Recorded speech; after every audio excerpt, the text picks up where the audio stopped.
पाकिस्तानी सबसे ज़्यादा जायदाद खरीद रहे हैं। दुबई में कौन कौन से ममालिक पैसा लगा रहे हैं?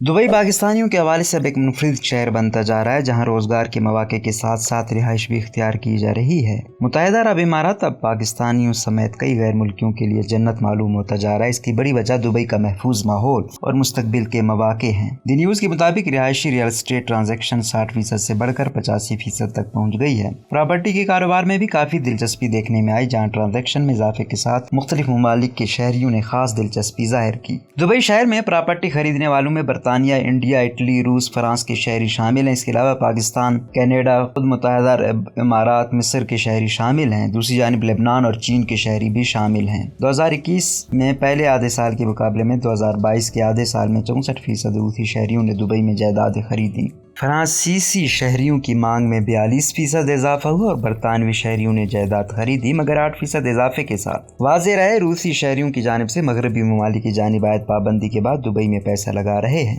दी न्यूज़ की रिपोर्ट के मुताबिक पहले आधे साल में रिकॉर्ड 37,000 से ज्यादा यूनिट्स फरोख्त हुए हैं। दुबई लैंड डिपार्टमेंट डाटा के मुताबिक प्रॉपर्टी मार्केट ट्रांजेक्शन अब 89 बिलियन दरहम यानी 24.23 बिलियन डॉलर्स तक पहुँच गई है। पाकिस्तान उन 10 ममालिक में शामिल है जिनके शहरी दुबई में जायदाद हासिल करने की जद्दोजहद में लगे हैं। रोजनामा कुदरत की वीडियो देखने के लिए अभी YouTube चैनल पर सब्सक्राइब करें और बेल आइकन पर भी क्लिक करें।